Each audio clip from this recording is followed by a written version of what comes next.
चलिए स्टार्ट करते हैं। यह वीडियो आधुनिक भारत के इतिहास के यूरोपीय कंपनियों के भारत में आगमन से संबंधित पार्ट 2 है। इसमें हम लोग पुर्तगालियों का भारत में आगमन और उनका प्रसार के बारे में देखेंगे कि वे किस तरह से भारत में आए और उनका प्रसार कब कब किस स्थितियों में हुआ। तो चलिए स्टार्ट करते हैं। देखिए, पुर्तगालियों का आगमन टॉपिक है। इसमें क्या था, हम लोग पिछले पार्ट में देखे थे कि 1498 में वास्को डी गामा भारत आए थे गुजराती व्यापारी अब्दुल मजीद की सहायता से। किस पास से आए थे? पुर्तगाल से निकले थे और केप ऑफ गुड होकर मोजाम्बिक चैनल पार करते हुए उसके बाद भारत आए थे। ठीक है ना। भारत में कहाँ पे आए थे? कालीकट, जो वर्तमान केरल है, ठीक है ना, वहाँ पे कालीकट बंदर का था, वहाँ पे आए थे, जहाँ पे वहाँ के लोकल राजा थे जमोरिन, उन्होंने उसका स्वागत कर दिया था। तो ये हुआ था पुर्तगालियों का पहली बार भारत में आगमन, जिसको कहते हैं वास्को डी गामा ने भारत की खोज कर ली। अब देखते हैं उसके बाद 1500 में पुर्तगाली सम्राट ने, जो उस समय पुर्तगाली सम्राट थे, उन्होंने पेड्रो अल्वारेज कैब्राल, ये भी पुर्तगाली व्यापारी था, पुर्तगाली नागरिक था, ठीक है ना, वहाँ का एक नौसैनिक कैप्टन था। इसके साथ बार्थोलोमी डियाज, जो कि 1498 में आपके केप ऑफ गुड होप की खोज की थी, जिसके through Vasco D gamma Bharat आया था। और ये पेड्रो अल्वारेज कैब्राल के साथ बार्थोलोमी डियाज को एक जहाजी बेड़े के साथ भारत भेजा, व्यापार के लिए संधि करने के लिए या फिर परमिशन मांगने के लिए। और इसी यात्रा में पेड्रो अल्वारेज कैब्राल ने ब्राज़ील की खोज की थी। यही है ब्राज़ील का खोजकर्ता। 1500 में इसने खोज की। देखते हैं आगे इसके बाद क्या हुआ था घटना। देखिए, 1502 में वास्को डी गामा पुनः भारत आया, यानी वास्को डी गामा 2 बार भारत आया, एक बार 1498 में, एक बार 1502 में। 1503 में पुर्तगालियों ने अपनी पहली फैक्ट्री कोचीन, केरल में स्थापित की। ये देखिए कोचीन है, ये कालीकट था पहले केरल की जगह, ऊपर वाला ये कालीकट है, ये बीच में कोचीन था और लास्ट में नीचे था ये त्रावणकोर एरिया था, ठीक है ना। तो कोचीन में पहली फैक्ट्री स्थापित की। 1502 में इसने सेकेंड फैक्ट्री कन्नूर केरल में स्थापित की, यानी केरल का एक और पार्ट था जो वर्तमान में कन्नूर प्लेस पड़ता है, वहाँ पे सेकेंड फैक्ट्री स्थापित कर ली। तो पहली फैक्ट्री कोचीन में स्थापित की पुर्तगालियों ने, ठीक है, ये बात ध्यान रखिएगा। कब स्थापित की? 1503 में। देखिए, 1505 में फ्रांसिस्को डी अल्मोड़ा को प्रथम पुर्तगाली गवर्नर बनाया गया, क्योंकि जो वहाँ के पुर्तगाल के शासक थे, उन्होंने भारत में जो यहाँ पे फैक्ट्री बन रहे थे पुर्तगालियों के, उनके एडमिनिस्ट्रेशन के लिए फ्रांसिस्को डी अल्मोड़ा को पुर्तगाली गवर्नर बना दिया गया। ये पहले थे। इसने आया और एक नीति स्थापित की ताकि पुर्तगाल का जो व्यापार हो वो एक तरह से सिक्योर हो, और जो सामुद्रिक व्यापार हो, जैसे यूरोप में हो या फिर अरब से होता है, भारत और ईस्ट एशिया, जो साउथ ईस्ट एशिया, उससे और यूरोप के बीच जो व्यापार होता है उसको सिक्योर करने के लिए इसने एक नीति बनाई, ब्लू वाटर पॉलिसी, शांत जल नीति। इसका क्या उद्देश्य था उसको देख लेते हैं। इसका उद्देश्य था पुर्तगालियों को हिंद महासागर और अरब सागर में एकमात्र नौसैनिक व्यापारिक शक्ति होना चाहिए, यानी इस नीति के तहत जो बाकी व्यापारिक नौसैनिक ताकत थे या नौसैनिक व्यापारिक जहाज़ थे, देश थे, उनको हटाना वॉर से या फिर किसी भी तरह से, ठीक है, ताकि अरब सागर और हिंद महासागर में जो आपके व्यापार हो उस पर आधिपत्य हो जाए, वर्चस्व हो जाए पुर्तगाली कंपनियों का, ठीक है ना। और इसमें क्या था, इसने इस पॉलिसी के तहत इनको समुद्र को या समुद्री व्यापार को सिक्योर करना था, ज़मीन पर उतना ध्यान नहीं देना था, ठीक है ना। तो समुद्र पर आपका पुर्तगालियों का एकाधिकार बनाना इस ब्लू वाटर पॉलिसी यानी शांत जल नीति का उद्देश्य था। कहाँ पे था? हिंद महासागर और अरब सागर के बीच होने वाले व्यापार में, ठीक है ना, यूरोप से।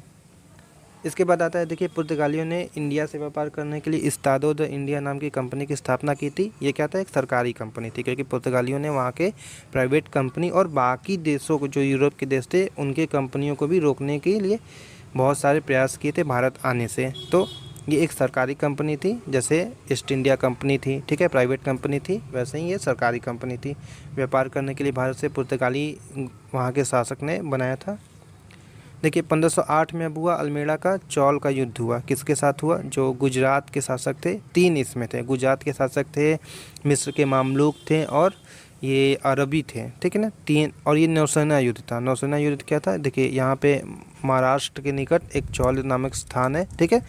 तो यहीं पे समुद्र में आपका व्यापार से रिलेटेड, क्योंकि उस समय आपका सूरत और महाराष्ट्र से या गोवा से व्यापार होता था अरबों के बीच, और अरबों से जाता था आपका यूरोप के बीच, ठीक है ना। तो ये आपका व्यापार रास्ता बंद हो जाए, ताकि इस अरब सागर और हिंद महासागर में पुर्तगालियों का आधिपत्य हो जाए, जिससे क्या हो कि सारा आपका ट्रांसपोर्टेशन पुर्तगालियों के माध्यम से हो और उनको कर मिले, टैक्स मिले, चुंगी मिले, ठीक है ना।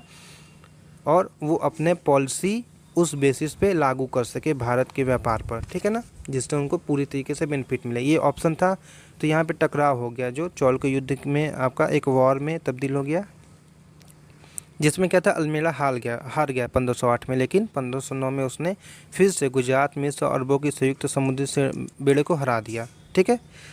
अब हरा दिया तो इससे क्या हुआ कि पुनः यहाँ पे जो अरब सागर और हिंद महासागर में था पुर्तगालियों का आधिपत्य स्थापित हो गया था। लेकिन जब 1508 में हारा था तो हिंद महासागर में पुर्तगालियों की पहली हार थी। इससे पहले कई सारे जो नौसैनिक वार हुए थे, झड़प हुए थे, उसमें पुर्तगाली अरबों और मिस्रों को हराए थे। अब देखते हैं इसके बाद क्या होता है। देखिए 1509 में ही अल्फांसो दी अल्बुकर्क को पुर्तगाली वायसराय बनाकर भेज दिया गया, यानी अल्मोड़ा को अब हटा दिया गया। इसने क्या किया, ब्लू वाटर पॉलिसी बंद कर दी और इसने प्रेफरेंस दिया कि अगर व्यापार करना है भारत में तो भारत के ज़मीन पर आपको फैक्ट्री और एरिया की नीड पड़ेगी, जिससे आप व्यापार कर सके भारतीय राज्यों से, ठीक है। इसने ब्लू वाटर पॉलिसी बंद कर दी, यानी जो समुद्र में व्यापार था या वर्चस्व का आपका था उसको इग्नोर किया और भारत में राज्य की स्थापना के लिए प्रयास करने लगे। जिसमें पहला प्रयास था 1510 में। इसने बीजापुर, देखिए यहाँ पे बीजापुर है, ठीक है ना, ये एरिया आपका बीजापुर था, ठीक है। और नीचे आपका विजयनगर साम्राज्य था।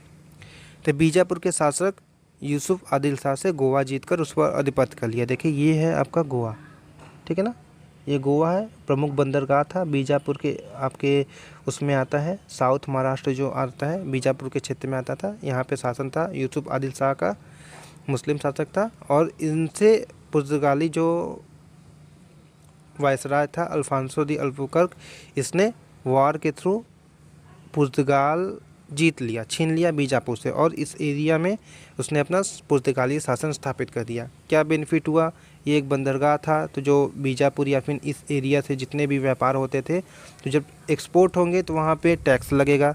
दूसरी बात, पुर्तगालियों के जहाज़ से व्यापार होने लगे तो उससे भी उनको कर मिलने लगा, बेनिफिट होने लगा, तो ये एक फ़ायदा हुआ। तीसरी बात, यहाँ पे पुर्तगालियों ने एक शासन स्थापित कर लिया, ठीक है ना, फैक्ट्री बनाई, वहाँ पे सेना रखी, इस तरह से ये अल्फांसो दी अल्बुकर्क का जो भी था नीति था।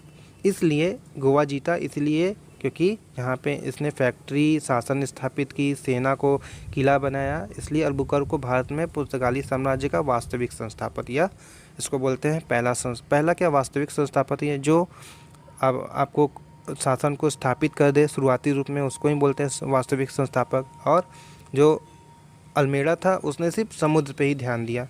भारतीय एरिया जो स्थली आपका ज़मीनी जो रीजन था, ठीक है, भारत का जो रीजन था, स्थल था, उस पे वहाँ पे आधिपत्य के लिए प्रयास नहीं किया, जबकि अल्बुकर्क ने भारत की ज़मीन पर शासन स्थापित करने के लिए प्रयास किया था। तो इसलिए इसको वास्तविक संस्थापक कहते हैं। अब देखते हैं उसके बाद विजयनगर के शासक कृष्णदेव राय ने पुर्तगालियों को भटकल में दुर्ग या फैक्ट्री स्थापित करने की इजाज़त दे दी। देखिए ये आपका था कन्नड़, जो कन्नड़ तट होता है, मालाबार कन्नड़ हो गया, ये आपका मराठी क्षेत्र हो जाता है, ये काठियावाड़ ना। तो जो कर्नाटक के क्षेत्र में था, तुंगभद्रा नदी के पास में विजयनगर साम्राज्य था। तो यहाँ पे आपका भटकल है, भटकल में पुर्तगालियों को इजाज़त दे दी विजयनगर साम्राज्य, जो कि कृष्णदेव राय थे, लास्ट हिंदू शासक थे साउथ के, ठीक है ना। इन्होंने इजाज़त दे दी भटकल में दुर्ग और फैक्ट्री स्थापित करने के लिए। तो यहाँ पे भी देखिए जो वेस्टर्न पार्ट था वहाँ पे धीरे धीरे पुर्तगाली अपना आधिपत्य बनाने लगे थे। उसके बाद देखते हैं क्या घटना हुई। अब देखिए 1529 में नीनो डी कुन्ना पुर्तगाली वायसराय बना और जो अल्फांसो दी अल्बुकर्क था उसको हटा दिया गया। इसने क्या किया, कोचीन से हटाकर, ये जो कोचीन था यहाँ से हटाकर आपको गोवा में पुर्तगाली राजधानी बसा दिया, क्योंकि तब तक इन्होंने एक तरह से जो रीजन था कई सारे यहाँ से फैक्ट्री स्थापित किए थे, तो एक आपका पॉइंट बना दिया जिसको बोले कैपिटल, क्योंकि यहीं से सारा फैक्ट्री जो प्लेस अलग अलग वेस्टर्न पार्ट पे था वो कंट्रोल होने लगा था। तो कोचीन को पहली बार स्थापित हुए थे तो इसको राजधानी बनाए, उसके बाद स्थापित कर दिए 1530 में गोवा में, ठीक है ना, और इसको मेन आपका एरिया बना दिया पुर्तगाली। और उसके बाद 1530 में ही हुगली, यानी जो यहाँ पे देखिए हुगली नदी था पश्चिम बंगाल, हुगली के पास इन्होंने पुर्तगाली बस्ती बसा दी यहाँ पे भी 1530 में। 1534-35 में इन्होंने गुजरात के शासक बहादुर शाह से एक जहाज पर मुलाकात के दौरान उनकी हत्या कर दी और बेसिन और दीव पर अधिकार कर दिया। देखिए 1534-35 में गुजरात का शासक था बहादुर शाह जफर। ये क्या था, इन्होंने पुर्तगाली ट्राई कर रहे थे सूरत पर भी अधिपत्य हो जाए, क्योंकि सूरत मेन बंदरगाह था एक्सपोर्ट का भारत में, तो वहाँ पे वो गुजरात के अंडर में आता था। तो यहाँ पे दमन और दीव है, तो इसने क्या किया कि गुजरात के शासक से भेंट करने के लिए किया, लेकिन धोखाधड़ी से गुजरात के शासक को जहाज़ पे मार दिया और वहीं पे दमन और दीव जो वर्तमान में आपका केंद्र शासित प्रदेश है, वो पोर्ट थे, आइलैंड थे, वहाँ पे अधिकार कर लिया। उसके बाद देखिए पुर्तगालियों ने सर्वप्रथम हिंद महासागर में होने वाले कॉर्टेज पद्धति लागू की थी। कॉर्टेज पद्धति होता क्या है इसको देख लेते हैं।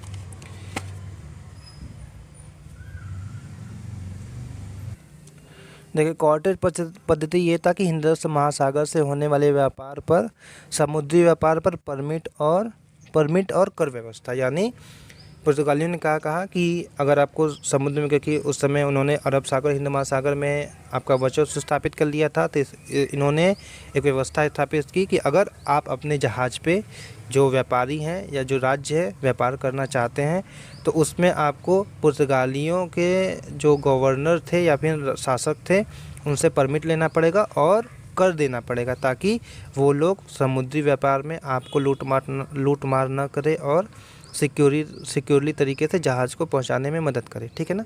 तो एक तरह से ये कर व्यवस्था हो गई जिसमें आपको पुर्तगालियों से अनुमति लेनी पड़ती थी समुद्री व्यापार को चलाने के लिए। और देखिए अकबर ने भी समुद्री व्यापार हेतु कॉर्टेज स्वीकार किया था, क्योंकि जो मुग़ल सेना थे वो आपके घुड़सवार थे, पैदल थे। ठीक है ना। समुद्री सेना इनके पास नहीं थी, सिर्फ नदी के रूप समुद्री सेना थी, जो इंटरनल आपके नौसैनिक थे वो, जो कि पुर्तगालियों के समक्ष कहीं पे भी नहीं टिकते थे। तो अब क्या था कि मुग़ल साम्राज्य बहुत बड़ा था, इसमें एक्सपोर्ट होता था, और अगर एक्सपोर्ट नहीं होगा तो अब धन नहीं आएगा, सोना नहीं आएगा। ठीक है ना। तो इसलिए अकबर ने कॉटेज पद्धति स्वीकार की थी। अब देखते हैं, देखिए बंगाल के शासक जो महमूद शाह ने पुर्तगालियों को चटगांव और सतगांव में फैक्ट्री खोलने की इजाज़त दे दी। उसके बाद क्या था, यहाँ पे जो बांग्लादेश है वर्तमान में, यहाँ पे भी उस समय वो बंगाल में था। ठीक है। तो वहाँ के शासक महमूद शाह ने पुर्तगालियों के यहाँ पे फैक्ट्री खोलने की इजाज़त दे दी। उसके बाद देखिए 1542 में जेसुइट पादरी देखिए ईसा मसीह के जो रोमन कैथोलिक समाज के सदस्य थे वो भारत में आए पुर्तगालियों या फिर ईसाइयत का प्रचार करने के लिए। देखिए ईसाई समुदाय या ईसाई पंथ में भी कई तरह के होते हैं, जैसे भारत में हो गए आपके कई तरह के पंथ हो गए ना, तो उसमें यहाँ था 3-4 तरह के पंथ होते हैं। रोमन कैथोलिक होते हैं, प्रोटेस्टेंट होते हैं, ऑर्थोडॉक्स होते हैं, मारोनी होते हैं और एवंजीलस होते हैं। इस तरह के कई तरह समुदाय हैं, जैसे मुस्लिम में होते हैं सुन्नी, शिया। ठीक है ना। इस तरह से ईसाइयों में होते हैं, जिसमें जो रोमन कैथोलिक समाज के, रोमन कैथोलिक पंथ के सदस्य थे, जिसकी आपको मेन पॉइंट आपका पोप है, यानी इटली का जो रोम है वो वहाँ का मेन प्लेस है। जो पोप होते हैं इसके मुख्य पादरी होते हैं। तो इन समुदाय के लोग आए भारत में, जिनको बोलते हैं जेसुइट। ठीक है। भारत में प्रचार करने के लिए 1542 में, यानी पुर्तगालियों के समय ही ईसाई जो पादरी थे भारत में ईसाइयत का प्रचार करने के लिए आए थे। अब देखते हैं आगे क्या हुआ है। देखिए अब क्या था, 1572 में पहली बार अकबर ने पुर्तगालियों से मिला, जब अकबर ने कैम्बे गुजरात का दौरा किया था और पहली बार समुद्र भी देखा था।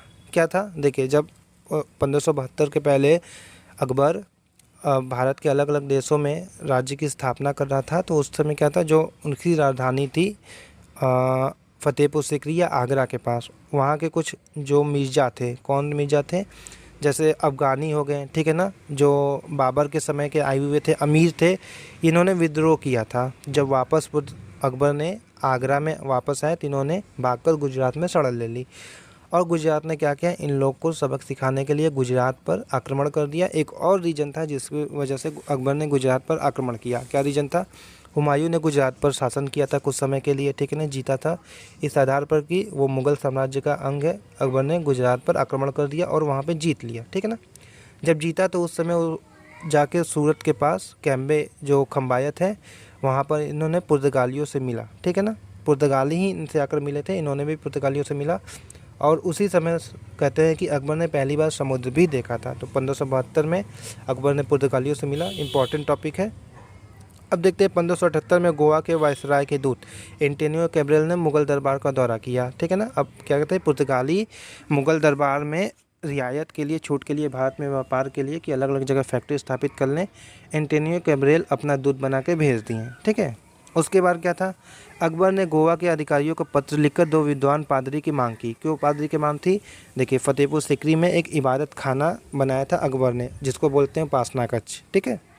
इसमें क्या था बहुत सारे अलग अलग विभिन्न धर्म के जो विद्वान थे वो यहाँ आकर वाद विवाद करते थे, जिससे जो अलग अलग धर्म के बहुत अच्छे अच्छे पॉइंट थे उसको अकबर इंक्लूड कर सके, वहाँ से अडॉप्ट करके अपने नए धर्म दीन ए इलाही की में जिसको वो शुरू करना चाहता था, ठीक है ना। तो उसका आपका एम यही था, और उस पर्पज़ से इसने ईसाई धर्म के विद्वान के लिए मांग की 2 पादरियों को, जिसमें कौन कौन से भेजे गए थे।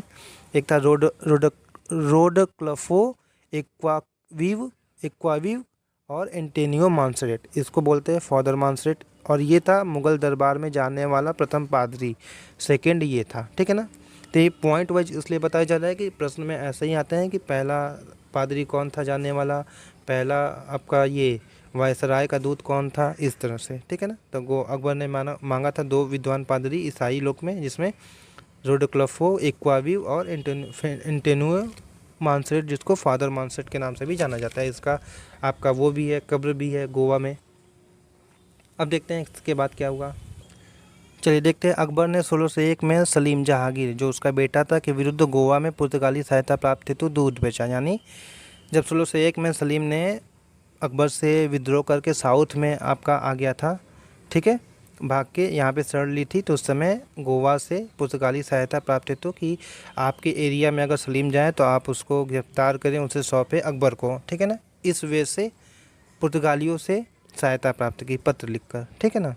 1612 में, क्योंकि 1605 में आपका अकबर एक्सपायर कर गया, उसके बाद 1612 में अंग्रेज़ों ने सूरत में पुर्तगालियों को पराजित कर अपना प्रथम कारखाना स्थापित कर लिया। तब तक क्या था, सूरत में भी पुर्तगाली धीरे धीरे स्थापित हो गए थे। जब बहादुर शाह को नीनो डी कुन्हा ने मार लिया था, तो वहाँ से इन लोग का आपका वर्चस्व स्थापित होने लगा था, यहाँ से भी व्यापार करने लगे थे। लेकिन तब तक आ गए थे अंग्रेज 1608 में, ठीक है। इन्होंने क्या किया, 1612 में पुर्तगालियों को पराजित करके 1612 में अपना पहला कारखाना अंग्रेज़ों ने सूरत में स्थापित कर लिया। ये वेस्ट में यानी पश्चिमी घाट में भी पहला कारखाना था सूरत में अंग्रेज़ों का। देखिए, यह यूरोपियों की सूरत में पहला कारखाना था। इससे पहले था पुर्तगाल ने यहाँ पे व्यापार तो करना लगा था बंदरगाह से, लेकिन फैक्ट्री यहाँ पे स्थापित नहीं की थी, वो स्थापित की यहाँ पे अंग्रेज़ों ने। तो सूरत में पहला कारखाना अंग्रेज़ों ने स्थापित किया, और ये यूरोपियों का भी पहला कारखाना था सूरत में। 1632 में शाहजहां ने क्या किया, कासिम खां को हुगली से पुर्तगालियों को हटाने के लिए आदेश दिया, ठीक है ना।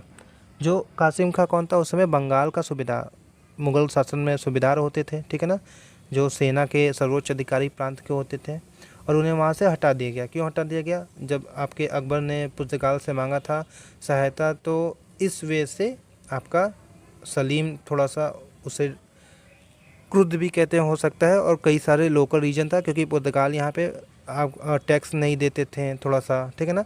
और भारतीय व्यापारियों मालों को जो मुगल साम्राज्य से आते हुए बंगाल से एक्सपोर्ट होते थे उसको लूटने लगे थे। इस वजह से शाहजहां ने कासिम खां को बंगाल से या हुगली से पुर्तगालियों को हटा देने का आदेश दे दिया गया, और उनको हटा दिया गया वहाँ से। 1661 में पुर्तगाली राजकुमारी कैथरीन का विवाह ब्रिटिश राजकुमार चार्ल्स सेकेंड से हुआ, ठीक है ना। दहेज के रूप में अंग्रेज़ों को पुर्तगालियों से बम्बई प्राप्त हुआ। अब क्या था कि बम्बई में भी पुर्तगाली स्थापित हो गए थे गोवा के पास से, ठीक है ना। तीनों ने क्या किया, जब 1661 में पुर्तगाली राजकुमारी कैथरीन का विवाह चार्ल्स सेकेंड से हुआ, तो दहेज के रूप में बम्बई को प्राप्त हुआ, और बाद में जो अंग्रेज़ थे उन्होंने ईस्ट इंडिया कंपनी को 10 पाउंड वार्षिक किराए पर, ठीक है ना, ईस्ट इंडिया कंपनी को दे दिया था।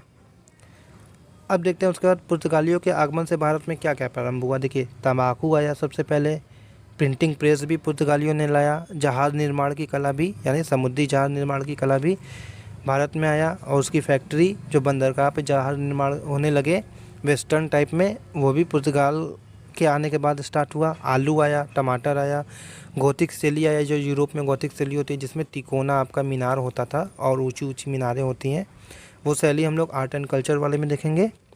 एक यूरोपीय शैली है, ठीक है ना। इन सब प्रॉपर्टी का आगमन हुआ, ठीक है ना। तंबाकू, आलू, प्रिंटिंग प्रेस, जहाज निर्माण, गौथिक शैली और इन सब चीज़ों का पुर्तगालियों के आगमन के साथ भारत में प्रसार हो गया, ठीक है। तो यहाँ तक था पुर्तगालियों का आगमन। अगले पार्ट में हम लोग देखेंगे डचों का किस प्रकार आगमन हुआ और उनका प्रसार भारत में किस तरह से हुआ। इस वीडियो में बस इतना ही। Thank you so much.